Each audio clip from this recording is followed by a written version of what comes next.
ஏன் விழுகலை? அவ்வளோ பெரிய ஓட்டு கொண்டு போய் சேர்க்கலை. குறைந்தபட்சம் ஒரு 10% வந்திருக்கணும்ல.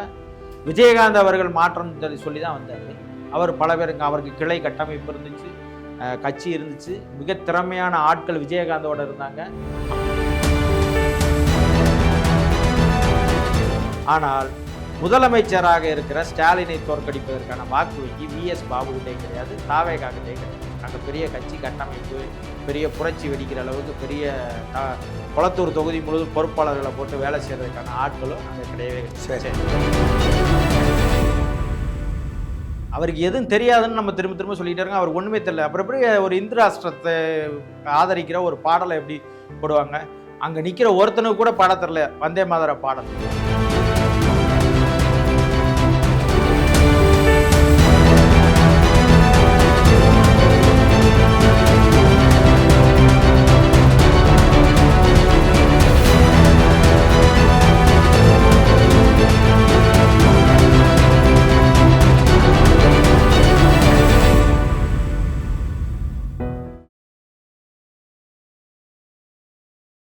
உலகம் முழுவதும் பரவி வாழுகிற தாய் தமிழ் உறவுகள் அனைவருக்கும் வணக்கம். இன்னைக்கு நம்முடைய சோழன் சொல்வீச்சு வலையொலியில் நாம் தமிழர் கட்சியினுடைய மாநில ஒருங்கிணைப்பாளர் மதிப்புக்குரிய தம்பி முத்துப்பாண்டி அவர்களை சந்தித்து நடப்பு அரசியல் குறித்து பேச இருக்கிறோம். தம்பி வணக்கம். வணக்கண்ணா. தேசிய கட்சிகள் திராவிட கட்சிகளை புறக்கணித்து விட்டு ஒரு புதிய அரசியல் மாற்றம் தமிழகத்தில் ஏற்பட்டிருக்கு. ஒரு நடிகராக இருந்த ஒருத்தர் தேர்தல் களத்தில் வெற்றி அடைஞ்சு முதலமைச்சராக மாறியிருக்காரு. அது குறித்து நீங்கள் என்ன நினைக்கிறீங்க? அவங்க சந்திக்க போகிற சவால்கள் என்னென்னவா இருக்கும்? விஜய்க்கு நம்ம ஆரம்பத்தில் இருந்தே சொல்லிக்கிட்டே இருந்தோம், அவருக்கு எதுவுமே தெரியாது, அவருக்கு அரசியல்னால் என்னன்னே தெரியாது அப்படின்னு நம்ம சொல்லிக்கிட்டே இருந்தோம். குறிப்பாக ஆட்சியை எப்படி நிர்வாகம் பண்ண போகிறாரு, அவர் எப்படி தேர்தலை சந்திப்பார், எப்படி இது பண்ணுவார், அவர் கூட இருக்கிறவங்களாம் பெருசாக நிர்வாகத்திறமை இல்லாதவங்கன்னு நம்ம சொல்லிக்கிட்டே இருந்தோம். இன்றைக்கு தான் அவர் முதலமைச்சராக பதவியேற்றிருக்கிறாரு, எல்லோரும் பார்த்தோம். நம்ம பார்த்த உடனே ஏற்கனவே நம்ம அதை சொல்லிக்கிட்டே இருந்தோம், அவர் ஒரு கார்பரேட்டோட ஆள், இன்னொன்று பாஜக பின்புலத்தில் அவர் இயங்குறாருன்னு நம்ம பல பேர் சொல்லிக்கிட்டே இருந்தோம். நமக்குமே அந்த கருத்து இருந்துச்சு. இன்றைக்கு முதல்ல முதலமைச்சராக அவர் பதவி ஏற்கிறார். ஒலிக்கப்பட்ட முதல் பாடலே வந்தே மாதர பாடல். அது இந்து ராஷ்டிரத்திற்கு வழிவகுக்கிற பாடல். அதை நரேந்திர மோடி கொண்டாடி கொண்டிருக்கிறார் இந்தியா முழுமைக்கும். குறிப்பாக RSSகாரர்கள், குறிப்பாக அவர்கள் வந்தே மாதரம் பாடல் மூலமாக அவர்கள் சொல்ல வர்றது என்ன சொல்ல வர்றாங்கன்னா, இந்த நாட்டினுடைய 2ஆம் தர குடிமக்கள் இஸ்லாமியர்கள் அப்படின்றது தான் அந்த வந்தே மாதர பாடலினுடைய சாராம்சம். இந்து ராஷ்டிரத்தை தமிழ்நாட்டிலிருந்து தொடங்குகிறேன் என்கின்ற அடிநாதத்தோடு தான் இன்றைக்கு அவருடைய பதவியேற்புலாவே தொடங்கி இருக்கிறது. இதை நான் பெரும் ஆபத்தாக தமிழ்நாட்டிற்கு நான் பார்க்கிறேன். இல்லை குறிப்பாக சனாதனத்தை எதிர்க்கிறேன், RSS எதிர்க்கிறேன், பாஜகவை எதிர்க்கிறேன்னு பேசுகிறவங்க எல்லாம் மதசார்பற்ற சமூக நீதின்னு சொல்கிறாரு. அவருக்கு எதுவும் தெரியாதுன்னு நம்ம திரும்ப திரும்ப சொல்லிகிட்டே இருக்கோம். அவருக்கு ஒன்றுமே தெரியல. அப்புறம் எப்படி ஒரு இந்து ராஷ்டிரத்தை ஆதரிக்கிற ஒரு பாடலை எப்படி போடுவாங்க? அங்கே நிற்கிற ஒருத்தனுக்கு கூட பாட தெரியல வந்தே மாதர பாடல். ஆனால் ஆளுநர் மிகச்சரியாக பாடிக்கொண்டே இருக்கிறார் அந்த பாடலை. அங்கே நின்ற அஃபீஷியல்ஸ், அங்கே நின்ற அதிகாரிகள், அங்கே நின்றிருந்த அரசியல்வாதிகள் யாருக்குமே வந்தே மாதர பாடல் வரல. ஒரு ஆளுநர் அந்த பாடலை மிகச்சிறப்பாக பாடுறாரு. தமிழ்தாய் வாழ்த்து பாடப்படல. தமிழ்தாய் வாழ்த்து கடைசியாக பாடப்பட்டுச்சு. முதல் எடுத்த உடனே வந்தே மாதர பாடல் போட்டாங்க, அதுக்கப்புறம் தேசிய கீதம் பாடிச்சு, அதுக்கப்புறம் தமிழ்தாய் வாழ்த்து பாடிச்சு. வந்தே மாதர பாடல் எதற்காக தமிழ்நாட்டில் ஒழிக்கப்பட்டுச்சு? அதை எப்படி விஜய் அவர்கள் அனுமதிக்கலாம்? சரி, அவருக்கே தெரியாம கூட நடந்து. பொதுவா இந்த மாதிரியான அரசு நிகழ்வுகள்ல எடுத்த உடனே தமிழ்தாய் வாழ்த்து தமிழ்தாய் வாழ்த்து போடுவாங்க. நிகழ்ச்சி முடிகிற போது தேசிய கீதம் பாடி முடிப்பாங்க. சரி, அதை ஒரு நாட்டு பண் எல்லாரும் ஏற்றுக்கொண்டாங்க. எல்லா மாநிலத்திலையும் முடிப்பாங்க. அதை நம்ம இது பண்ணிக்கலாம். அது போல இல்லையா? அது இல்ல. வந்தே மாதரின் பாடல் ஏன் ஒழிக்கப்பட்டுச்சுன்ற ஒரு கேள்வி நமக்கு இருக்கு. சரி, இந்து ராஷ்டிரத்திற்கு எதிராக, அதுவும் குறிப்பாக பாஜக RSSக்கு எதிராக பேசுறவர் நான் அப்படின்னு பேசுற ராகுல் காந்தி அந்த மேடையில் இருந்தார். அவருக்குமே பாட தெரியல வந்தே மாதர பாடல, அவருமே வாயாசிக்கல. ஆனா நாட்டு பண்ணி இசைக்கும் போது எல்லாரும் வாயாசிக்கிறாங்க. அது எல்லாருக்கும் நம்ம எல்லா பள்ளிக்கூடங்கள்லயும் எல்லாருக்கும் தெரியும். அதே போல தமிழ்தாய் வாழ்த்து பாடுறப்ப எல்லாரும் பாடுறாங்க. இப்ப இதை உடனடியாக ஒன்னும் வருத்தம் தெரிஞ்சிருக்கணும். இப்போ இல்லைன்னா இப்போ கண்டனங்கள் எழுந்து கொண்டு இருக்கிறது. இது குறிப்பாக இன்றைக்கு நாடாளுமன்றத்தில் இது குறித்து ஏற்கனவே பார்த்தீங்கன்னா நம்ம அண்ணன் ஆர் ஆசா அவர்கள் வந்து கடுமையாக பேசியிருக்கிறாங்க. இந்த வந்தே மாதர பாடல் எதற்காக வந்து பாடப்படுது, இந்து ராஷ்டிரத்திற்காக தான் பாடப்படுதுன்னு சொல்லி கடுமையான விவாதங்களை நாடாளுமன்றத்தில் பேசியிருக்கிறாங்க. அந்த காணொலியெல்லாம் அவர் பார்த்துருக்கிறதுக்கு வாய்ப்பு இருக்குதா இல்லையான்னு நமக்கு தெரியல. ஏன்னா அவருக்கு அதை குறித்த எந்த ஞானமும் அரசியல் ஞானமும் எதுவும் இல்லாதனால நம்ம அதை வந்து பெருசாக இல்லை. ஆனால் குறைந்தபட்சம் முதல் தொடக்கமே இப்படி இருக்கிறத வந்து நான் ஆபத்தாக பார்க்கிறேன். விஜய் இதுல எல்லாம் மிக கவனம் செலுத்தணும்னு நான் சொல்றேன். அப்படின்னா வந்து மதிப்புக்குரிய அண்ணன் திருமாவளவன் அவர்கள், சீமான் அவர்களும் விஜய் அவர்களும் ஆர்எஸ்எஸ்ஸின் பிள்ளைகள் அப்படின்னு சொன்னது ஒரு பகுதி உண்மையா? அப்போ இல்ல, அது விஜய் அவர்களை சொல்றத நம்ம ஏற்க முடியும். ஏன்னா அவர்கிட்ட மோடி என்ன நிலைப்பாட்டில் இருக்கிறாரோ அதே நிலைப்பாட்டில் தான் விஜய் இருக்கிறாரு. சரி, பத்திரிகையாளர் அவர் சந்திக்க மாட்டார், இவர் சந்திக்க மாட்டாரு, யாருக்கும் வந்து அவர் வந்து பேட்டி கொடுக்க மாட்டாரு, எதுவும் செய்ய மாட்டாரு. குறிப்பாக வந்து மோடி எப்படி மௌனமாக இருந்துக்கிட்டு எல்லாத்தையும் கையை அடிச்சுக்கிட்டு யாருக்கிட்டையுமே கெட்ட பேர் வாங்கக்கூடாது அப்படின்னு நினைப்பாரோ அதே போல் கெட்ட பேர் வாங்காதபடி இருந்துக்கிறது. இன்னொன்று வந்து பொய் வாக்குறுதிகளை அள்ளி விடுறது. குறிப்பாக வந்து நான் 15 லட்சம் போடுறேன்னு சொல்லி மோடி சொன்னார். வந்த உடனே என்ன சொன்னார்னா, நான் அப்படிலாம் இல்லை, நாங்கள் சும்மா சொன்னதை நீங்கள் எல்லாரும் நம்பிட்டீங்கன்னு சொல்லி அமித்ஷா சொன்னார், மோடி சொன்னோம். ஆனால் மோடி எதுவுமே பேசலை. அமித்ஷா கூட சொன்னார் இப்போ நாடாளுமன்றத்தில், நாங்கள் சும்மா காட்சிக்கு சொன்னோம், அதை நீங்கள் ஏன் நம்புனீங்க அப்படின்னு சொல்லி அசால்ட்டாக சொல்லி கடந்து போயிட்டார். ஆனால் மோடி இது வரைக்கும் நான் 15 லட்சம் போடுறேன்னு சொன்னதை இது வரைக்கும் அவர் மறுத்தும் பேசலை, அவர் எதிர்த்தும் பேசலை. ஆனால் இன்றைக்கு வந்து விஜய் அவர்கள் காலையில் தொடங்கும் போதே என்ன பேசினார் அப்படின்னா, 10.5 லட்சம் கோடி கடன் இருக்குது, 10 லட்சம் கோடி நாட்டில் கடன் இருக்குது, நான் இங்கே வந்து பார்த்ததுக்கு பிறகு தான் தெரியுது நாடே திவாலாக இருக்குது, கஜானாவே காலி அப்படின்னு சொல்லி சொல்கிறார். கஜானாவெல்லாம் யாரும் காலி பண்ண முடியாது. ஏன்னு சொன்னால் ஒவ்வொரு ஆண்டும் நிதி வருவாய், அதாவது நமக்கு தமிழ்நாட்டிற்கு வர வேண்டிய நிதி வருவாய் என்னென்னா மக்களினுடைய வரி பணத்தின் மூலமாக தான் நமக்கு வரும். அது ஒவ்வொரு வருஷமும் வரும். கஜானாவெல்லாம் யாரும் காலி பண்ணிட்டு போக முடியாது. நிர்வாகம் செஞ்சவங்க அதை வந்து குறிப்பாக வந்து நம்ம நாம் தமிழர் கட்சியினுடைய அண்ணன் செந்தமிழர் சீமான் அவர்கள் தொடர்ச்சியாக பேசிக்கொண்டே இருந்தாங்க. நீங்கள் இலவசங்களை அறிவித்து கொண்டே இருக்கிறீங்க, 10.5 லட்சம் கோடி கடனாக இருக்கிற இந்த நாடு யார் இலவசங்களை அறிவித்தனாலும் இவங்க எல்லாருமே இலவசங்களை நம்பி தான் அந்த தேர்தலை சந்திக்கிறாங்க.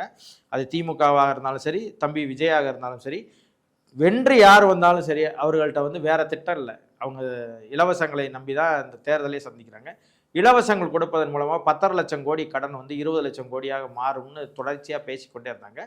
மக்கள் வந்து அதை புறந்தள்ளிட்டாங்களா, இல்லை அதை கவனிக்கலையா, இல்லை அது அவங்களுக்கு புரியலையா, அதை ஏற்றுக்கொள்ளலையா, இல்லை மோகத்தில் ஓட்டு போட்டுட்டாங்களான்றதெல்லாம் தாண்டி நடக்க போகிறது அதுதான்றதை நமக்கு தெரியும்.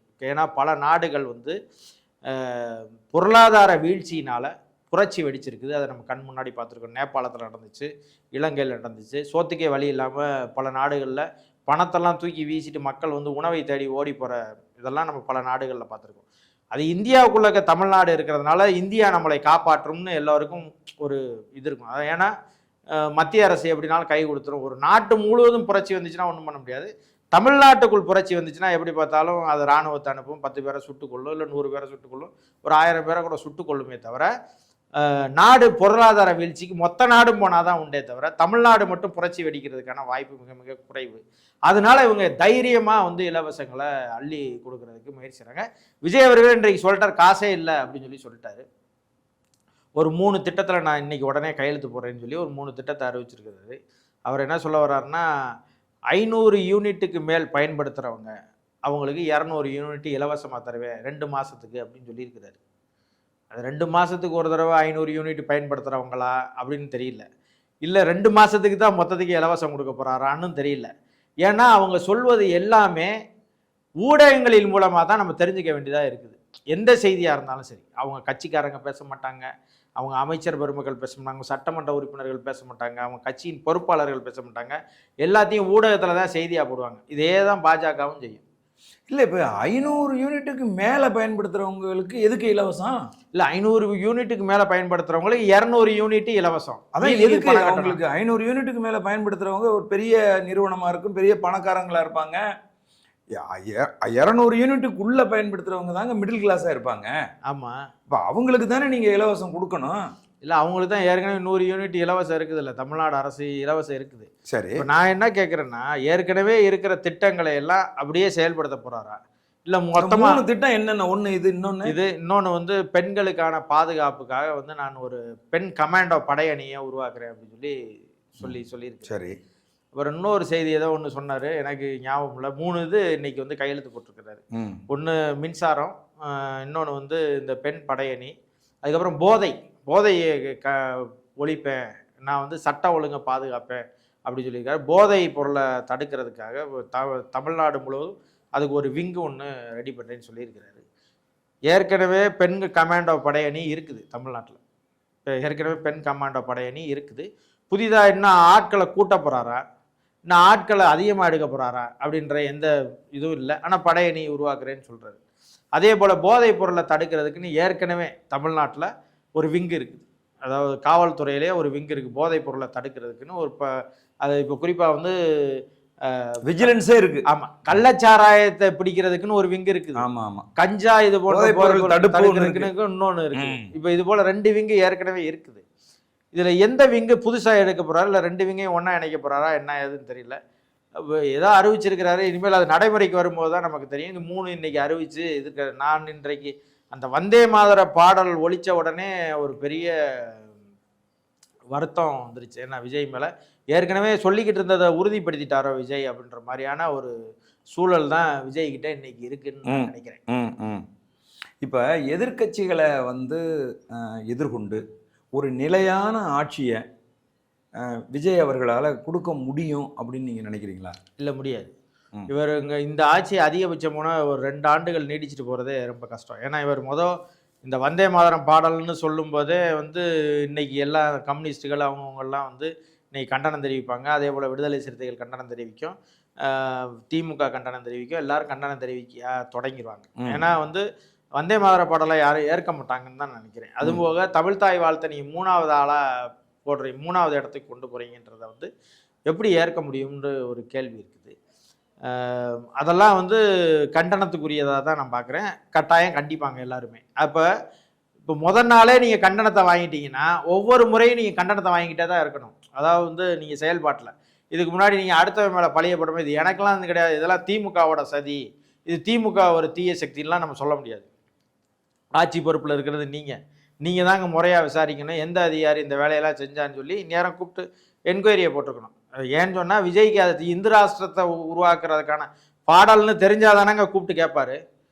மேடையை விட்டு இறங்குறதுக்கு முன்னாடியே நேரம் விசாரணையை போட்டிருக்கணும்ல, யார் என்ன ஏதுன்னு கேட்டிருக்கணும்ல. அப்படி என்ன புரோட்டோகால் அப்படிங்கிறத முதலமைச்சராக வரப்போகிற ஒருத்தர்கிட்ட சொல்லி அதெல்லாம் ஒப்புதல் வாங்காமைய நடந்திருக்கும், செஞ்சிருப்பாங்க.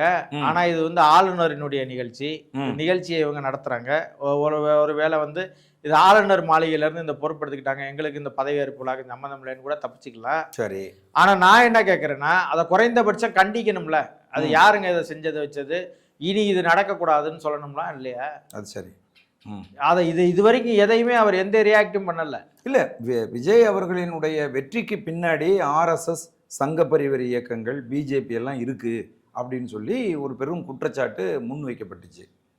ஆனால் விஜய் வெற்றி அடைஞ்ச உடனேயே தனக்கு ஆதரவு வேணும் அப்படின்னு சொன்ன உடனே அவர் காங்கிரஸை போய் கட்டிப்பிடிக்கிறாரு. பதவியேற்பு விழாவுக்கு காங்கிரஸ் கட்சியினுடைய ஒரு தலைவராக இருக்கிற ராகுல் காந்தியை கூப்பிட்டு மேடையில் உட்கார வச்சு பதவி ஏற்கிறாரு. இது 2 முரண்பாடாக இருக்கு தம்பி. இல்லை, இப்போ நீங்கள் எப்படி பார்க்கணும்னா நீங்கள் RSS வந்து நேரடியாகவும் வேலை செய்யும், மறைமுகமாக வேலை செய்யும். சரி, இப்போ எப்படி நம்ம அதை எடுத்துக்கணும் அப்படின்னு பார்த்தா இதுதான் வந்து நிறைய பேருக்கான குழப்பம். இவர் வந்து விஜய் வந்து ஒரு மத சார்பற்ற அணி அமைக்கிறாரு, அவர் வந்து பிஜேபிக்கு எதிராக இருப்பார் அப்படின்ற ஒரு மனநிலை எல்லோருக்குமே இருக்குது. ஆமாம். இன்னொன்று வந்து நான் தொடக்கத்திலேயே வந்து இந்த வெற்றிக்கு வந்து நான் சொன்னது வந்து இவிஎம் மிஷினில் வந்து ஏதோ ஒரு முறைகேட்டை செஞ்சுதான் பாஜக வென்று கொடுத்துருக்கிறது விஜயை அப்படின்னு சொல்லி நான் வந்து அந்த குற்றச்சாட்டை வைக்கும்போது நிறைய பேருக்கு அதில் வந்து முரண்பாடு இருக்கலாம், இல்லை ஒரு இது இருக்கலாம். ஒருவேளை தோல்வி ஆற்றாமையில் வந்து நாம் தமிழர் கட்சி இதை சொல்லுதோ அப்படின்னு கூட நினைக்கலாம். இது நாம் தமிழர் கட்சியின் கருத்துன்னு நம்ம சொல்கிறதில்ல, என்னுடைய கருத்தாக நான் அதை பதிவு பண்ணேன். அப்போ குறிப்பாக வந்து எப்படி பார்க்கணும் அப்படின்னு பார்த்தீங்கன்னா RSSஐ பொறுத்தளவுக்கு இங்கே எப்படி ப்ளே பண்ணியிருக்காங்கன்னா, ஏன் பாஜகவை வெளில வைக்க முடியாதா? அவங்க நினச்சிருந்தா ஒரு 27 இடங்களில் போட்டியிட்ட பாஜகவை ஒரு 10 இடத்துலையோ ஒரு 5 இடத்துலையோ வெளில வச்சுட்டு தெரியலங்க எல்லாரும் தானே வென்றுருக்குறாங்க, நாங்கள் வெல்றதுல என்ன இருக்குது அப்படின்னு சொல்லி சொல்லியிருக்கலாமே. ஏன் அதை செய்யலை அப்படின்னு பார்த்தீங்கன்னா, நமக்கான ஆளே ஒருத்தரை கொண்டுட்டு வரும்போது நம்ம ஏன் வென்று என்ன போகிறது? 108 சட்டமன்ற உறுப்பினரும் பாஜக சட்டமன்ற உறுப்பினர்கள் தானே. தாவேகால வென்றிருக்கிற 108 பேரும் பாஜகவோட சட்டமன்ற உறுப்பினர்கள் தானே. அப்புறம் இதுக்கு அவங்க தனியா ஒரு சட்டமன்ற உறுப்பினர்களை உருவாக்கணும்? அப்படி தேவையில்லை. இப்ப பாருங்க, தமிழ்நாட்டினுடைய முதலமைச்சராக இருந்த ஸ்டாலின் அவர்கள் தோற்கடிக்கப்படுறாரு. யாருன்னா கொளத்தூர் தொகுதியில். அந்த தொகுதியில VS பாபு அவர்கள் வெல்றாங்க. சரிதானே? VS பாபு அவர்கள் இதற்கு முன்னாடி அதிமுக இருந்திருக்கிறாரு, திமுக இருந்திருக்கிறாரு, 2 கட்சியிலையுமே மாறி மாறி இருந்திருக்கிறாரு. அவருடைய பலம் என்னன்னு பார்த்தீங்கன்னா, அதிகபட்சமான ஒரு 10,000 ஓட்டுக்கு மேலே வாங்குறதுக்கான வாய்ப்பே கிடையாது. யாருன்னா VS பாபு அவர்களுடைய கெப்பாசிட்டி. ஒருவேளை ஏதாவது ஒரு கட்சி சார்ந்து நிற்கிறாரு அப்படின்னா, இப்போ ஒரு உதாரணத்துக்கு திமுகவையோ அதிமுகவையோ சார்ந்து நிற்கிறாங்கன்னா, அவங்க கட்சியினுடைய வாக்குக்கு இது சேர்ந்து வந்து ஒரு மதிப்பிற்குரிய வாக்கு வாங்கலாம். ஒரு 30,000 ஓட்டு, 40,000 ஓட்டு, ஒரு 50,000 ஓட்டு வரைக்கும் வாங்கலாம். ஆனால் முதலமைச்சராக இருக்கிற ஸ்டாலினை தோற்கடிப்பதற்கான வாக்கு வங்கி VS பாபுகிட்டையும் கிடையாது, தாவேகா கிட்டையும் கிடையாது. அங்கே பெரிய கட்சி கட்டமைப்பு, பெரிய புரட்சி வெடிக்கிற அளவுக்கு பெரிய கொளத்தூர் தொகுதி முழுவதும் பொறுப்பாளர்களை போட்டு வேலை செய்யறதுக்கான ஆட்களும் அங்கே கிடையவே கிடையாது. சரி, இங்கே தோற்கடிக்கப்பட்ட முதலமைச்சருடைய கட்சி வந்து எதிர்கட்சியாக அமரப்போகுது. ஏன்னா அதிக சீட்ஸ் வச்சிருக்கிறது அவங்க தான். கிட்டத்தட்ட 60 இடங்களை வென்று வச்சிருக்கிறாங்க திமுக. ஆனால் எதிர்கட்சி தலைவராக ஸ்டாலின் உட்கார முடியாது. சரிங்களா? இந்த பக்கம் வாங்க அதிமுகவுக்கு. அதிமுக வந்து எதிர்கட்சி தலைவராக போன முறை இருந்தார். இந்த தடவை அவர் வந்து கிட்டத்தட்ட வென்றிருக்கிறார். பல ஆயிரம் வாக்குகள் அதிகமாக பெற்று வென்றிருக்கிறாரு. ஆனால் அவரால் எதிர்கட்சி தலைவராக உட்கார முடியாது. வெறும் சட்டமன்ற உறுப்பினராக தான் இருக்க முடியும். அவர் வந்து போக முடியாது. இப்போ இவங்களோட கூட்டணியில் யார் இருந்ததுன்னா பாஜக இருந்தாங்க. யாருன்னா 2 ஒரே நேரத்தில் 2 திராவிட கட்சிகளும், கழகங்கள் இல்லாத தமிழ்நாடு தான் பாஜகவோட இலக்கு. 2 கழகங்களையும் இந்த முறை வீழ்த்திடுச்சு. சரிங்களா? விஜய்ன்ற ஒரு பெரிய திரைபிம்பத்தை வச்சு வீழ்த்திட்டாங்க.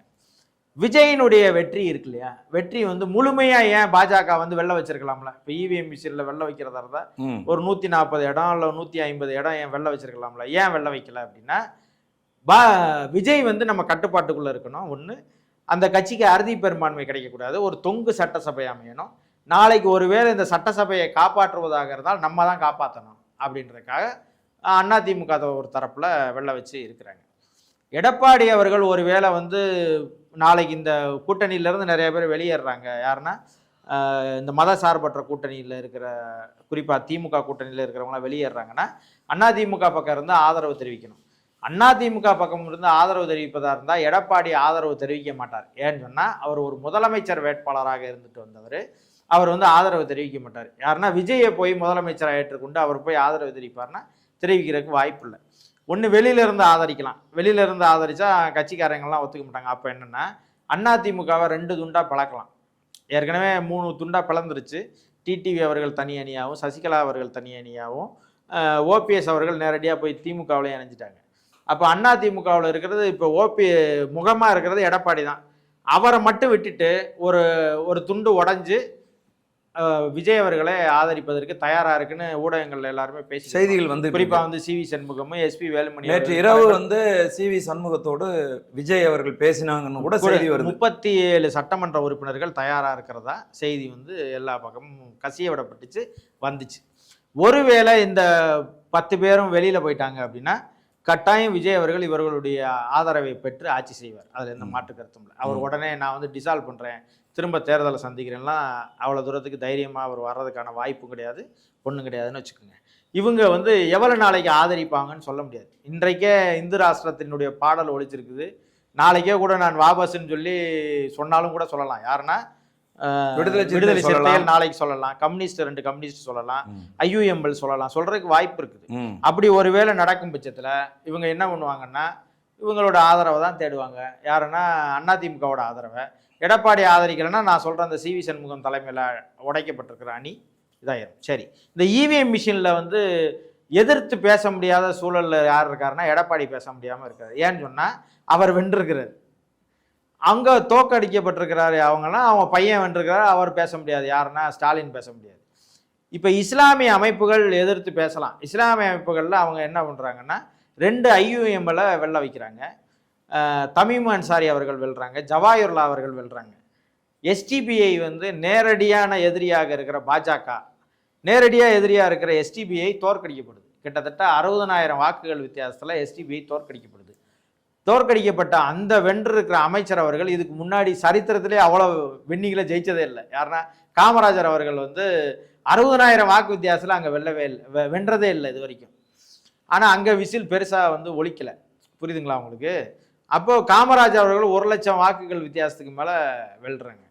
இப்போ ஏற்கனவே வந்து எடப்பாடி அவர்கள் ஏற்கனவே முக்குளத்தோர் கட்சியாக இருந்தது அதிமுக, அதை வந்து உடைச்சு கவுண்டர்களின் கட்சியாக மாற்றுச்சு. யாருன்னா பாஜக. அப்போ வந்து எடப்பாடி கையில் பவரை கொடுத்துச்சு. இப்போ என்னன்னா கவுண்டர் பெல்ட்டில் எல்லா இடத்துலையும் விசிலை ஜெயிக்க வச்சிருச்சு.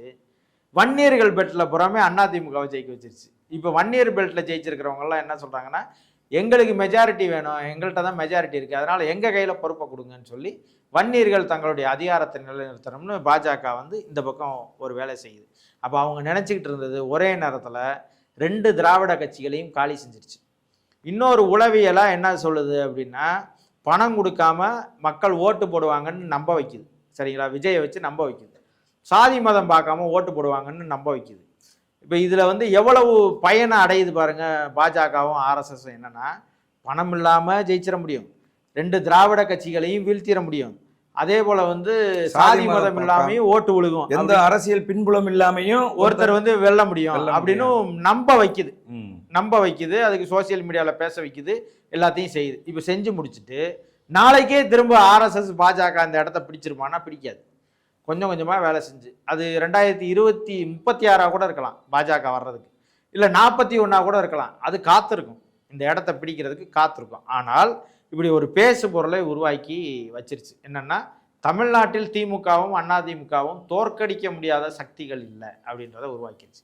சரி, இதுக்கெல்லாம் எதிராக இருக்கிற சீமான் அவர்கள், உங்களுக்கு தெரியும், இந்த எந்த கட்சியும் வேண்டாம், நான் தனிச்சு நிற்கிறேன், நான் மட்டும் சோலவா நிற்கிறேன் அப்படின்னு நிற்கிற சீமான் அவர்கள் தொடர்ச்சியாக 234 தொகுதியில் போய் பரப்புரை செஞ்சாங்க, இது பண்ணாங்க. இது வரைக்கும் 15 ஆண்டுகளாக களத்தில் நிற்கிறாங்க. மக்களின் போராட்டம், நல்லது கெட்டது எல்லாத்துக்கும் அறிக்கை கொடுக்குறாங்க. என்ன பிரச்சனைனாலும் அதுக்கு கருத்து சொல்கிறாங்க.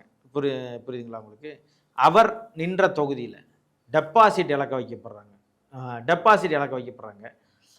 குறிப்பாக வந்து அங்கே விசில் வெற்றி பெறுதுன்னா சும்மா சாதாரண வெற்றிலாம் இல்லை. கிட்டத்தட்ட ஒரு 43,000 வாக்குகள் வித்தியாசத்தில், அதாவது இவங்களுக்கும் அவங்களுக்கும் வித்தியாசமே, யாராவது வின்னிங்கும் 2வது இடத்துக்கும் முதல் இடத்துக்குமே 43,000 வாக்குகள் வித்தியாசம்.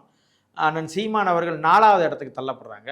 அப்போ இதை மக்கள்கிட்ட போய் எப்படி சேர்க்க முடியும் அப்படின்னா, சீமான் அரசியல் முடிஞ்சு, சீமானுக்கெல்லாம் இனிமேல் யாரும் ஓட்டு போட மாட்டாங்க, சீமானுக்கும் இது கிடையாது, அவர் வந்து அவ்வளோதான், இதோட முடிஞ்சு போச்சு அப்படின்னு அவங்களுக்கு ஒரே கல்லில் எத்தனை மாங்காவை அவங்க பார்க்க முடியும் அப்படின்னா, 2 திராவிட கட்சிகளை முடிச்சுட்டாங்க. ஒரு தமிழ் தேசிய அரசியல்னு பேசிக்கொண்டு எழுந்து வர்ற இளைஞர் படை வந்து முடிஞ்சு போச்சு. இளைஞர்கள் யாரும் சீமானை நம்பலேன்னு சொல்லலாம். இப்படி வந்து ஒரு பெரிய விடயத்தை பாஜக செய்திருக்கிறது, குறிப்பாக ஆர்எஸ்எஸ் செஞ்சிருக்கிறது. இந்த விடயத்தை வந்து யாருமே பேச மறுக்கிறாங்க. என்ன மறுக்கிறாங்கன்னா, விஜய் மேலே இருக்கிற காழ்ப்புணர்ச்சியில் நம்ம பேசுகிறோம், விஜய் வெற்றியை வந்து நம்மளால் ஜீர்ணிச்சிக்க முடியாமல் பேசுகிறோம்னு நிறைய பேர் நினைக்கிறாங்க. நம்ம தேர்தல் களத்தில் இது வரைக்கும் உளவுத்துறை கணிச்சதும் சரி, எல்லா கட்சிகளும் கணிச்சதும் சரி, களத்தில் விஜய் அவர்கள் ஒரு பொருட்டே இல்லை அப்படின்னு தான் எல்லாரும் கணிச்சு வச்சிருந்தாங்க. திடீர்னு எப்படி வந்து ஒரு நாள் இரவுலையோ 2 நாள் இரவுலையோ ஒரு அரசியல் களத்தையோ ஒரு புரட்சியாக மாற்ற முடியும்னா அப்படி தமிழ்நாடு இருந்ததே கிடையாது. உங்களுக்கு தெரியும். குறிப்பாக வந்து அதுக்கு நான் பல உதாரணங்களை சொல்ல முடியும், பல விடயங்களை நான் சொல்ல முடியும். குறிப்பாக நான் இப்போ ஒரு மிக முக்கியமான ஒரு விடயம் நான் வச்சிருக்கிற விடயத்திலேருந்து சொல்கிறேன். என்னோட அண்ணன் பையன், அவன் வந்து ஏற்கனவே நான் வச்சிருந்த மருது மக்கள் இயக்கத்தில் இருந்தான். அவன் வந்து 115வது வாக்குச்சாவடியில் திருப்பரங்குன்றத்தில் போய் ஓட்டு போடுறான். அவன் தான் நாம் தமிழர் கட்சியினுடைய வாக்குச்சாவடி முகவர். கிட்டத்தட்ட 40 பேர் ஒரே மாதிரி கருப்பு சட்டை போட்டு நாம் தமிழர் கட்சிக்கு ஓட்டு போட்டிருக்காங்க, பசங்க எல்லாரும். எங்கள் அண்ணன் ஓட்டு போட்டிருக்காரு, எங்கள் அண்ணி ஓட்டு போட்டிருக்காங்க, எங்கள் அண்ணனோட பொண்ணு ஓட்டு போட்டிருக்கு, எங்கள் அண்ணனோட மருமகன் ஓட்டு போட்டிருக்காங்க. கிட்டத்தட்ட 44 வாக்கு ஆச்சா. இப்போ நம்ம கண்ணு முன்னாடி நான் சொல்கிறது உறுதி செய்யப்பட்ட வாக்கு. இது போக இந்த 40 பேர் வாக்கு செலுத்தினாங்கல்ல, அவங்க அம்மா அப்பா, அவங்க அண்ணன் தம்பி, அவங்க அக்கா, இவங்க எல்லாத்தையுமே போட வச்சுருக்காங்க நம்ம தம்பிங்க. சரி, இப்போ இதில் வந்து பார்த்தீங்கன்னா திமுக வந்து 200 சொச்சம் ஓட்டு வாங்குது, அதிமுக 100 சொச்சம் ஓட்டு வாங்குது, நாம் தமிழர் வெறும் 47 ஓட்டு வாங்குது, விசில் வந்து 300 சொச்சம் ஓட்டு வாங்குது. அங்கே விசிலுக்கு கட்சியும் கிடையாது, விசிலுக்கு கட்டமைப்பும் கிடையாது, விசிலுக்கு பூத்தில் உட்கார்றதுக்கு ஆளும் கிடையாது. குறிப்பாக வந்து 2 பேர் வந்து இந்த விஜயனுடைய அவுட்ஃபிட்னு சொல்கிற அந்த காக்கி பேண்ட் வெள்ளை சட்டையை போட்டுட்டு வந்து ஓட்டு போட வந்திருக்காங்க. 2 பேர். அந்த 2 பேரை தாண்டி மக்கள் கூட போட்டிருந்துருக்கலாம். ஆனால் 300 சொச்சம் பேர் போட்டாங்கன்னு சொல்லி இவங்களை நம்ப சொல்கிறாங்க. அதை எப்படி நம்ப முடியும்? தம்பி எனக்கு ஃபோன் பண்ணி சொல்கிறானே, நாங்களே 40 பேர் வரிசையில் நின்று ஓட்டு போட்டோம். என் வீட்டில் வந்து அண்ணன் அப்பா போட்டாங்க, அம்மா போட்டாங்க, என் தங்கச்சி போட்டுச்சு, என் தங்கச்சி வீட்டுக்கார் போட்டார். நம்ம பசங்களோட எல்லாருமே போட்டுட்டு விவசாயிக்கு தான் போட்டிருக்கோம்னு சொல்லிட்டு போகிறாங்க. அப்போ அப்படி போட்டதுக்கு பிறகு எப்படி விசிலுக்கு இவ்வளோ ஓட்டு விழுகும்? சரி, விசிலுக்கு விழுகலைனால எங்கள் ஓட்டு எங்கே போச்சு அப்படின்னு கேட்குறான். அது வந்து மிக நியாயமான ஒரு கேள்வி. மதுரையில் குறிப்பாக வந்து மத்திய தொகுதியில் வந்து பிடிஆர் பழனிவேல் தியாகராஜன் அவர்கள் தோற்கடிக்கப்படுறாங்க. முஸ்தபா அவர்களுக்கும் மதுரைக்கும் சம்மந்தம் கிடையாது. யாருன்னா விசில் சின்னத்தில் நின்ன முஸ்தபா அவர்களுக்கும் மதுரைக்கும் சம்மந்தம் கிடையாது. இந்த டிவிலாம் வந்து பேசுவார். அவருக்கும் மதுரைக்கும் சம்மந்தம் கிடையாது. அங்கே பெருசாக வந்து மதுரையில் விசிலுக்கான கட்டமைப்பு இருக்கானா அப்படிலாம் ஒன்றும் பெரிய கட்டமைப்பு இல்லை. இப்போ அதிமுகவில் வந்து சுந்தர்சி போட்டிடுறாங்க. அவர் இயக்குனர் சுந்தர்சி போட்டிடுறாங்க. சுந்தர்சியா பிடிஆரான்னு இருக்குன்னு சொல்லி தான் எல்லாரும் களத்தில் சொல்லிக்கிட்டே இருந்தாங்க. ஆனால் கிட்டத்தட்ட 28,000 வாக்கு 30,000 வாக்குகள் நெருக்கி வெற்றி பெறாரு விசில் சின்னத்தில் முஸ்தபா. அவருக்கு ஓட்டு கேட்டு போனார். எத்தனை இடத்துல போய் ஓட்டு கேட்டாருன்னு சொன்னால் வெறும் 2 இடத்துல தான் போய் 2 நாள் தான் ஓட்டு கேட்டாராம். அவர் வந்து வின்னிங் சர்டிஃபிகேட்டை வாங்கிட்டு போயிட்டாரு. எங்களால் நம்ப முடியல, மிராக்கல் மாதிரி இருக்குது, என்ன நடந்துச்சுன்னே தெரிலன்னு சொல்கிறான். நிறைய குறிப்பாக வந்து தாவேகாவினுடைய வேட்பாளர்கள் பரப்புரைக்கே செல்லலை, ஓட்டு கேட்டே போல. நான் வந்து ஒரு சின்ன இல்லை, இப்போ அது நீங்கள் சொல்கிறதெல்லாம் கரெக்டு தான். ஆனால் பொதுமக்கள் மத்தியில் என்ன பேசுகிறாங்க அப்படின்னு கேட்டிங்கன்னா, எல்லாருமே ஒரு மாற்றம் வேணும் அப்படின்னு சொல்லி ஒரு மௌனமாக வந்து ஒரு புரட்சி மாதிரி பண்ணிட்டாங்க, விஜய்க்கு எல்லாம் ஓட்டு போட்டுட்டாங்கன்னு சொல்கிறாங்க. இல்லை, அது வந்து என்னென்னா சோசியல் மீடியாவில் இன்றைக்கி மக்களினுடைய மனநிலையை எதிலிருந்து செய்தியை அதிகமாக நம்ம தெரிஞ்சுக்கிறோம் அப்படின்னா சோசியல் மீடியாவிலேருந்து தான் தெரிஞ்சுக்கிறோம். மக்களை சந்தித்து பேசுகிறதோ, இப்போ நீ வீட்டில் உட்காந்து அரசியல் பேசுகிறத எங்கேயாவது இப்போ நம்ம பார்க்குறோமான்னா கிடையவே கிடையாது. வீட்டுக்குள்ளே 4 பேர் அரசியல் பேசுகிறதையே சோசியல் மீடியாவில் தான் நம்ம பார்க்குறோம். நம்ம அந்த சோசியல் மீடியாவில் பார்த்ததையாவது நம்ம வீட்டுக்குள்ளே உட்காந்து யாராவது விவாதம் பண்ணுறோம்னா விவாதம் பண்ணுறதில்ல. ஏன்னா ஒரு வீட்டுக்குள்ளே 4 பேர்னா 4 பேருமே அலைபேசி வச்சுருக்கோம், 4 பேருமே தனித்தனியாக பார்க்குறாங்க, வீடியோவை பார்க்குறமே தவிர ஒரு வீடியோவை பார்த்ததுக்கு பிறகு, ஒரு செய்தியை பார்த்ததுக்கு பிறகு அது குறித்து அப்பாட்டையோ அண்ணன்ட்டையோ தம்பிகிட்டையோ அக்காட்டையோ உட்காந்து யாராவது அரசியல் பேசி விவாதம் பண்ணி நீங்கள் பார்த்துருக்கீங்களான்னா இந்த ஜென்ரேஷன் அப்படி இல்லை. ஒரு காலத்தில் வேணா இருக்கலாம், அப்பா வீட்டுக்குள்ளே வரும்போதே எங்கள் கூட உட்காந்து அரசியல் பேசுவாங்க, எங்கள் அக்கா கிட்ட அரசியல் பேசுவாங்க, என் தங்கச்சிட்ட அரசியல் பேசுவாங்க. நான் போனேன்னா வீட்டில் உட்காந்து எல்லாத்துக்கிட்டையும் அரசியல் பேசுவேன், எல்லாருக்குமே தெரியும். எங்கள் வீட்டிலேருந்து ஒரு ஓட்டு கூட விழுகலையே, என் வீட்டிலேருந்து ஒரு ஓட்டு கூட விழுகலை, எங்கள் அக்கா வீட்டிலேருந்து ஒரு ஓட்டு கூட விழுகலை, என் 2 அக்கா கூட பிறந்த 2 அக்கா வீட்டிலேருந்து ஓட்டு விழுகலை, என் தங்கச்சி வீட்டிலேருந்து யார் வீட்லையும் ஓட்டு விழுகலை. நீங்கள் நாம் தமிழர் கட்சியில் மாநில பொறுப்பில் இருக்கு? இல்லை இல்லை, எங்கள் அக்கா வீட்டில் வந்து திமுக, பெரிய அக்கா வீடு, 2வது அக்கா வீடு அதிமுக. சரி, தங்கச்சி 2 பேருமே வந்து அவங்க கட்சி சார்பில் 4வது இருக்கிற கடைசி தங்கச்சி வந்து திமுக. அவங்க எப்படி விசிலுக்கு போடுவாங்க? அவங்க விசிலுக்கு போடுறதுக்கான வாய்ப்பு இல்லைல்ல. அப்போ நான் என் குடும்பத்தை வச்சு நான் சொல்கிறேன். நான் இப்போ என் குடும்பத்தில் 50 ஓட்டு இருக்குன்னா 50 ஓட்டில் ஒரு ஓட்டு கூட விசிலுக்கு போலே, ஒரு 5 ஓட்டாவது விசிலுக்கு போச்சுன்னு சொன்னால் நீங்கள் சொல்கிற மாதிரி ஒரு 10% அப்படின்னு சொல்லி சொல்லலாம். அப்படி ஒன்றுமே இல்லையே, நம்ம கண்ணு முன்னாடி பார்க்குறது, அதை வச்சு தான் நம்ம பேச முடியும். இப்போ நான் உங்களுக்கு இன்னொன்று சொல்கிறேன். அண்ணன் சீமான் அவர்கள் கடந்த காரைக்குடி சட்டமன்ற தொகுதியில் தங்கச்சி எழிலரசின்னு ஒரு பொண்ணை நிறுத்தினாங்க நாடாளுமன்ற தேர்தலில். நாடாளுமன்ற தேர்தலில் மோடியா ராகுலான்ற தேர்தல். அந்த தேர்தலில் நாம் தமிழர் கட்சி கிட்டத்தட்ட 1,63,000 வாக்குகளை பெற்றுச்சு. எங்கன்னா மொத்த நாடாளுமன்ற தொகுதியிலையும் காரைக்குடியில் பெற்றது மட்டும் 30,000 சொச்சம் வாக்குகள் பெற்றிருந்துச்சு. இப்போ வந்து அங்கே போட்டியிட்ட அமமுக தனிச்சு போட்டியிடும் போது 45,000 ஓட்டு வாங்குச்சு. அதிமுக 55,000 ஓட்டு வாங்குச்சு. அதிமுக பாஜக கூட்டணியில் 55,000 ஓட்டு வாங்குச்சு. இப்போ பாஜக அமமுக அதிமுக 3 கட்சியும் கூட்டணி 55,000 + 45,000 1,00,000 ஓட்டு. அதே போல் வந்து மாங்குடி அவர்கள் போன முறை அவங்க திமுக கூட்டணியில் தான் போட்டிட்டு அவர் வென்றார். சரி, இந்த முறை புதிய ஆற்றலாக வந்திருக்கிற தாவேகா அங்கே போட்டியிடுது. தாவேகா வந்து மாங்குடி அவர்களுக்கும் தாவேகாவுக்கும் வித்தியாசமே 43,000 வாக்கு. அண்ணன் சீமான் அவர்கள், அதாவது யாருன்னே தெரியாத ஒரு தங்கச்சி, அந்த தங்கச்சியை தஞ்சாவூர்லேருந்து கொண்டு வந்து அண்ணன் சிவகங்கையில நிறுத்தி அண்ணன் வாங்கின வாக்கு வந்து காரைக்குடியில். அப்போவுமே பார்த்தீங்கன்னா மைக்கு சின்னம் 20 நாளைக்கு முன்னாடி தான் சின்னம் வந்துச்சு. நிறைய இடத்துல கொண்டு போய் துண்டறிக்கை கொடுக்க முடியல, நிறைய இடத்துல போய் பிரச்சாரம் செய்ய முடியல. அந்த 20 நாளைக்குள்ளக்க காரைக்குடி சட்டமன்ற தொகுதிகளை முழுமையாக கொண்டு போய் பிரச்சாரம் செய்யலை. சரி, அண்ணன் சீமான் நிற்கிறாரு, முதலமைச்சர் வேட்பாளர், தலைமை ஒருங்கிணைப்பாளர், நாம் தமிழர் கட்சியினுடைய தலைமை ஒருங்கிணைப்பாளர், முதலமைச்சர் வேட்பாளர். அந்த தொகுதி கவனம் பெறுகிற தொகுதியாக மாறுது. அந்த தொகுதியில் நிற்கிற சீமான் நிற்கிறதுனால நாம் தமிழர் கட்சியினுடைய பிள்ளைகள் 3 முறை மக்களை சந்திச்சிருக்கிறான். ஒரு வீட்டுக்கும் அண்ணன் சீமான் நிற்கிறதுனால நாம் தமிழர் கட்சியினுடைய பிள்ளைகள் 3 முறை மக்களை சந்திக்கிறாங்க. ஒரு வீட்டுக்கு 3 முறை போகிறாங்க. துண்டறிக்கை 3 முறை கொடுக்கப்படுது. சின்னம் 2025 மக்களுக்கு ரிஜிஸ்டர் ஆயிடுச்சு, விவசாய சின்னம்னு ரிஜிஸ்டர் ஆயிடுச்சு. இவ்வளவு வேலை செஞ்சு, இவ்வளவு மக்களை சந்திச்சு, இவ்வளவு பரப்புரை செஞ்ச நாம் தமிழர் கட்சி பெற்ற ஓட்டு வெறும் 30,900 ஓட்டு. அண்ணன் சீமானுக்கு விழுந்த ஓட்டு. அமமுக அதிமுக கூட்டணியில் மொத்தம் வாங்கின ஓட்டு, அவங்க நான் சொல்கிற கணக்கு 45,000 50,000 1 லட்சம் ஓட்டு அவங்க வாங்கியிருக்காங்க ஏற்கனவே. அவங்க வாங்கின ஓட்டு வெறும் 32,000 ஓட்டு. இதை எப்படி நம்ப முடியும்? இங்கே இருக்கிறவங்கெல்லாம் ஓடி போய் விசிலுக்கு போட்டாங்களா? இங்கே இருக்கிறவங்கெல்லாம் ஓடி போய் விசிலுக்கு போட்டு விட்டுட்டு ஓடி வந்துட்டாங்களா? அவ்வளோ பெரிய புரட்சி நடந்துருச்சா தமிழ்நாட்டில்? அப்படி ஒன்று நம்ம கண்ணு முன்னாடி எதுவுமே தெரியலையே. அப்படி விஜய் போய் தமிழ்நாட்டில் எல்லா தொகுதியிலும் போய் கடுமையாக பிரச்சாரம் செஞ்சார், எல்லா மக்களையும் சந்திச்சார், அவங்க கட்சிக்காரங்களாம் எங்கே பார்த்தாலும். அது வந்து இப்போ நீங்கள் வந்து பார்த்தீங்கன்னா தமிழ்நாட்டில் ஒரு குறிப்பிட்ட பெல்ட்டில் 8 மாவட்டங்களில் ஒரு இடம் கூட விஜய் வந்து ஜெயிக்கலை. அப்போ இது வட தமிழகத்தை குறி வச்சு விஜய் வெற்றியடையணுங்கிறதுக்காக திட்டமிட்டு நடத்தப்பட்டதுன்னு ஒரு குற்றச்சாட்டு வந்து இப்போ நான் அதையும் கேட்குறேன். அவர் வந்து விசில் வந்து பெரிய புரட்சி வெடிச்சிருச்சு. பல லட்சம் பேர் வந்து கூடினாங்க. முதல் மாநாடு நடந்துச்சு விக்கிரவாண்டியில், வி சாலையில் நடந்துச்சு. அந்த வி சாலையில் நடந்த விக்கிரவாண்டி மாநாடு விழுப்புரம் மாவட்டம். விழுப்புரம் மாவட்டத்தில் ஒரு இடத்துல கூட விசில் அடிக்கலையே. அது சரி, எல்லா இடத்துலையும் தோற்று போச்சு. அப்போ அங்கே மட்டும் விசில் புரட்சி நடக்கலையா? அது சரி, ஏன் நடக்கலை?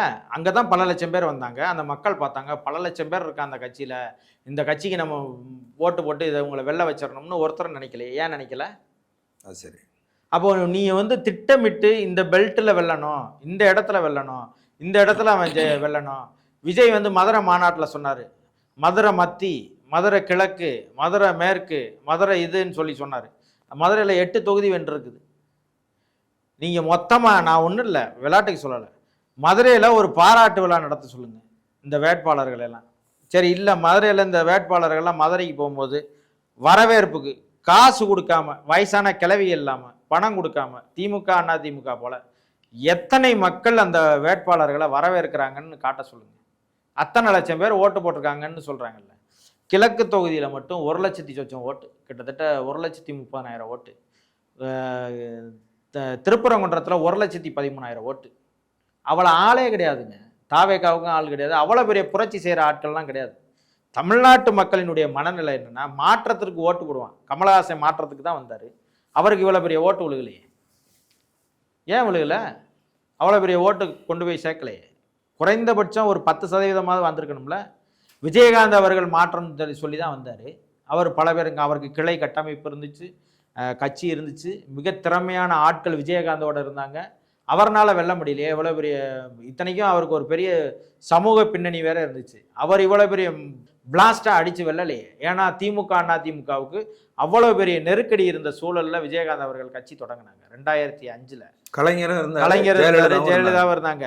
அப்போ பெரிய மாற்றுன்னு கமலஹாசன் கட்சி கிடையாது, அண்ணன் சீமான் நாம் தமிழர் கட்சி கிடையாது, பெரிய கட்சிகள் எதுவுமே கிடையாது. அப்போ அந்த காலகட்டத்திலேயே அவ்வளோ பெரிய பிளாஸ்ட் ஆகி விஜயகாந்த் அவர்கள் வெல்லலையே. ஏன் வெல்லல? அப்போ விஜயகாந்தை விட மிகப்பெரிய செல்வாக்கு உள்ளவரா விஜய் அவர்கள்? அப்படி கிடையாது. நீங்கள் ஒரு சோசியல் மீடியாவில் ஒரு பெரிய பிம்பத்தை கிடையாது. சோசியல் மீடியாவில் வந்தது வாக்கா மாறுவதற்கு 200% வாய்ப்பு இல்லை.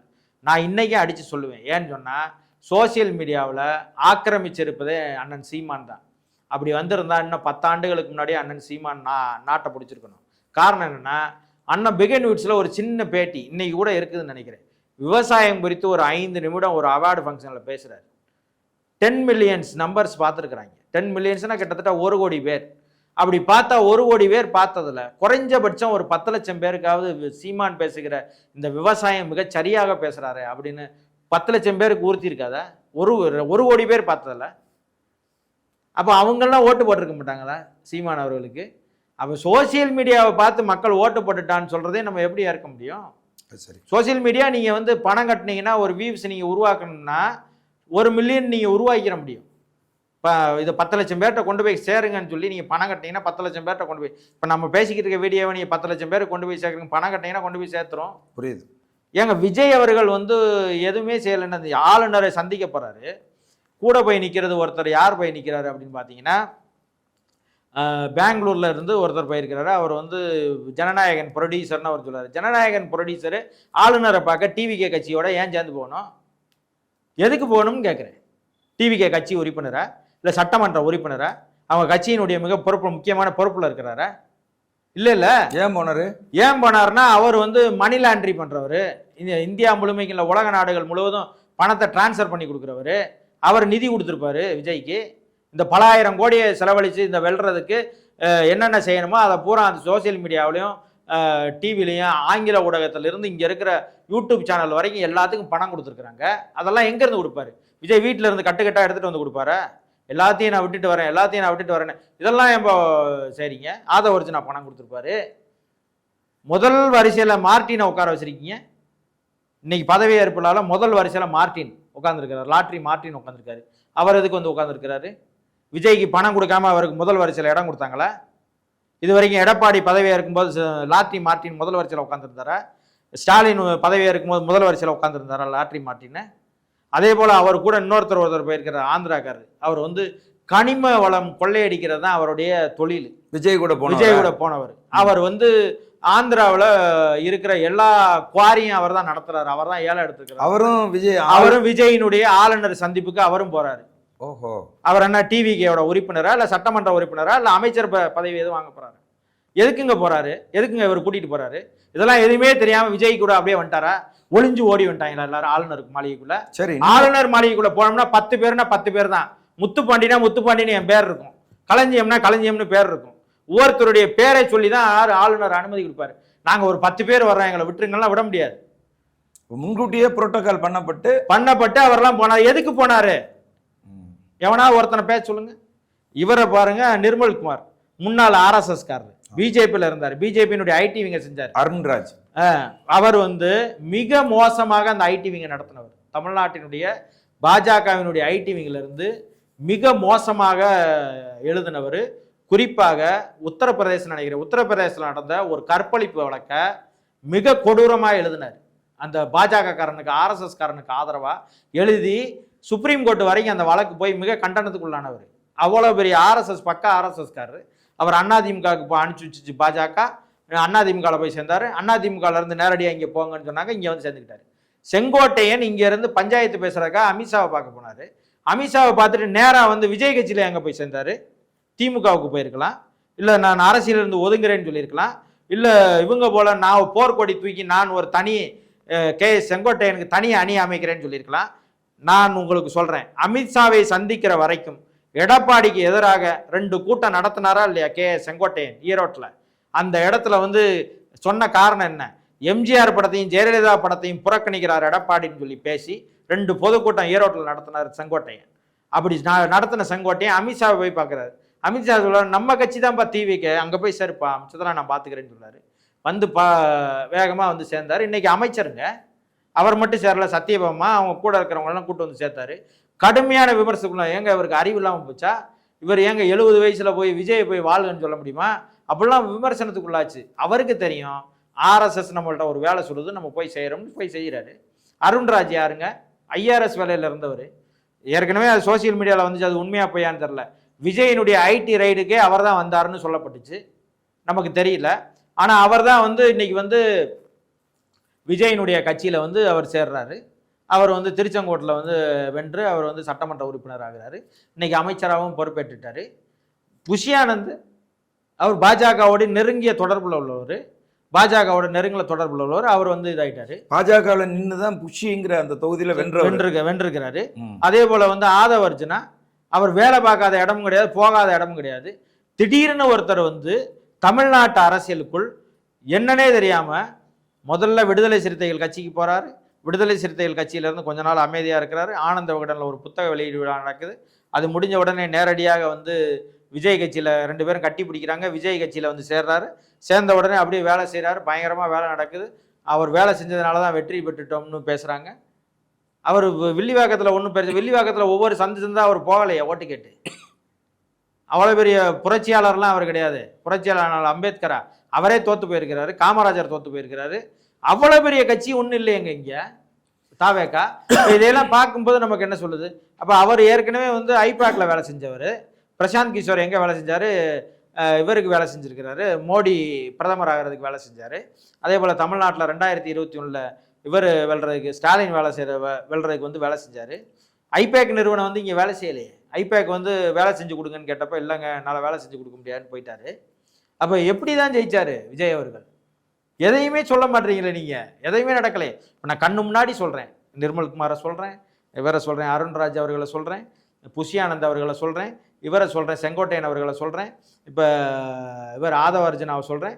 அதே போல் அந்த இன்னொரு பொண்ணு ஒருத்தவங்க வந்து கீர்த்தனான்னு ஒரு பொண்ணு ஒருத்தவங்க வந்து சிவகாசியில் வந்து வென்றிருக்கிறாங்க. அவங்க வந்து ஏற்கனவே அவங்க ஐபேக்கில் வேலை செஞ்சுருக்காங்க. அதே போல் பாஜகவுக்கு ஏற்கனவே வேலை செஞ்சுருக்கிறாங்க. அவங்க திடீர்னு வேலையை விட்டுட்டு நான் வர்றேன்னு சோசியல் மீடியாவில் ஒரு பதிவு போட்டுட்டு வர்றாங்க. விருதை மகள்னு ஒரு ஐடி, அந்த ஐடியை வச்சுக்கிட்டு நான் விருதுநகரில் போய் வேலை செஞ்சுக்கிட்டு இருக்காங்க. திடீர்னு விஜய் கட்சியில் சேர்றாங்க. அவங்களுக்கு சிவகாசி சீட்டு கொடுக்கப்படுது. சிவகாசியில் வந்து நின்று அந்த மண்ணின் மகன்கள் 2 பேரும் தோற்கடிக்கப்படுறாங்க. தோற்கடிக்கப்பட்டு விசில் ஜெயிக்குது. அவங்க இன்னைக்கு அமைச்சர். அவங்க யாருன்னே தெரியாது. கீர்த்தனான்ற ஒரு பொண்ணு ஃப்ரேம்லே இல்லை. திடீர்னு வந்து வீடியோ போட்டுக்கிட்டு இருந்துச்சு, அது பண்ணிக்கிட்டு இருந்துச்சு. திடீர்னு விஜய் கட்சியில் சேர்ந்துச்சு. உடனே பார்த்தா அதிகபட்சமான ஒரு 100 ரீல்ஸ் போட்டிருக்கோம். அதை தாண்டி அவங்க களத்தில் செஞ்ச வேலை என்னது? வேலை செஞ்சாங்க, ஒரு வேலையும் செய்யலை. எப்படி வெல்ல முடியும்னு நினைக்கிறீங்க? நான் கேட்குறேன். வெறும் ரீல்ஸாக போட்டுக்கிட்டே இருந்தால் எப்படி மக்கள் ஓட்டு போட்டுருவான்னு எப்படி சொல்ல முடியும்?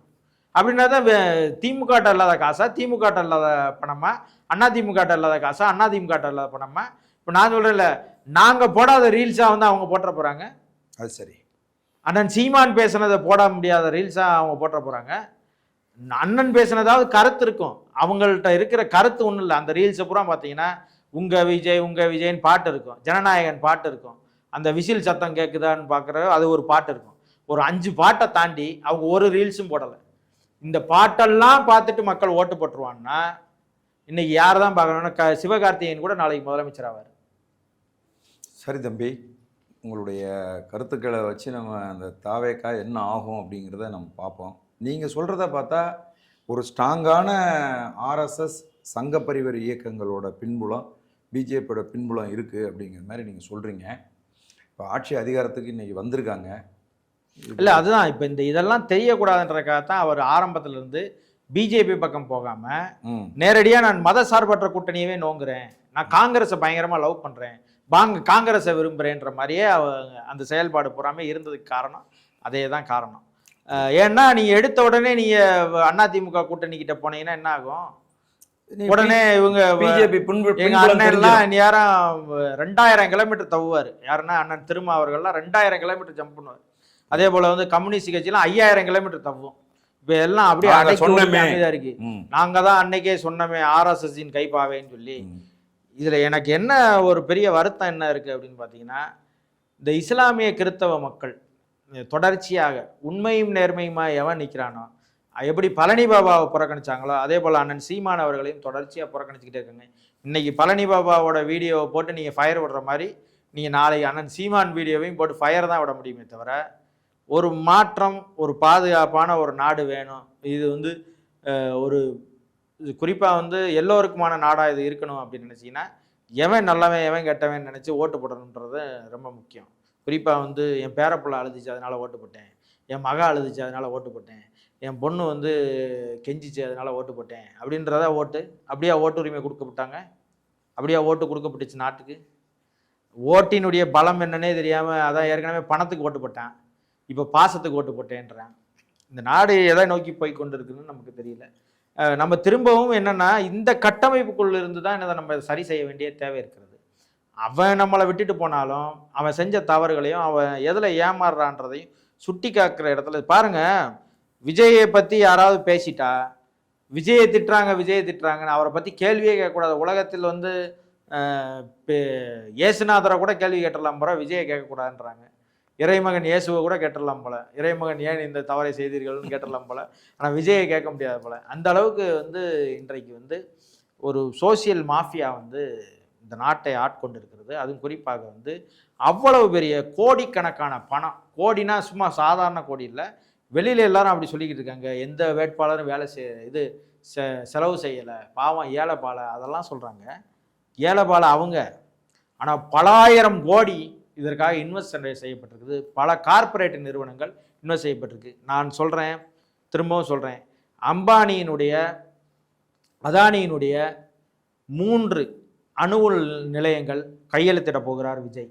அதில் முதல் அணு உள் நிலையம் ஒன்று கையெழுத்திடுவார். கேட்டால் அதுக்கு என்னென்ன ஏன் மின்சாரத்தை இவர் சொல்கிறாருன்றதை நான் இப்போ சொல்கிறேன். மின்சார உற்பத்தி தேவையா இல்லையான்னு கேட்பார். ஆமாம் தேவை. அப்போ நம்ம எப்படி இது கொடுக்க முடியும் வைக்க முடியும்னு பேசுவார். ஒரு அணு உலையில் கையெழுத்து போடுவார். ஏற்கனவே கூடங்குளம் அணு உலை வேணாம்னு சொல்லி நம்ம போராடிக்கிட்டு இருக்கோம். அப்படி அந்த அணு உலை கையெழுத்திடப்பட்டால், அதானியினுடைய அந்த பவர் பிளான்ட் கையெழுத்திடப்பட்டால், ஒரு நாளைக்கு 75 லட்சம் லிட்டர் நல்ல தண்ணி வேணும். கடல் தண்ணி இல்லை, நல்ல தண்ணி 75 லட்சம் லிட்டர் தேவைப்படும்னு சொல்கிறாங்க. இதை எங்கேருந்து விஜய் கொடுக்க போகிறாரு? இந்த மண்ணிலிருந்து உறுதி தான் கொடுக்க போகிறாரு. அவன் சொல்கிறது 75 லட்சம் லிட்டர்னு எத்தனை கோடி லட்சம் லிட்டரை எடுக்க போகிறான்னு நமக்கு தெரியாது. இந்த நாடு பாலைவனமாக போகுது, சுடுகாடாக மாறப்போகுதுன்றது மட்டும் நமக்கு நல்லா தெரியும். நான் சொன்னது நடக்குதா இல்லையான்னு மட்டும் பாருங்கள். 3 பவர் பிளான்ட்டு அதானி கொண்டு வர போகிறாரு. அதற்கு விஜய் கையெழுத்திட போகிறார். அது கண்ணு முன்னாடி நடக்க போகுது. விஜய் கையெழுத்தினாலும் மின்சாரத்துறையில் யார் கொடுக்குறாங்களோ அவங்க கையெழுத்திடுவாங்க. விஜயின் கண்ணு முன்னாடி தான் அது நடக்க போகுது. அதுக்கும் வீடியோ போடுவாங்க இவங்க. சரி, பொறுத்திருந்து பார்ப்போம். எங்களுடைய சோழன் சொல்வீச்சு அரங்கத்துக்கு வந்து உங்களுடைய கருத்துக்களை பதிவு செய்தமைக்கு மிக்க மகிழ்ச்சி. நன்றி, வணக்கம். வணக்கம்.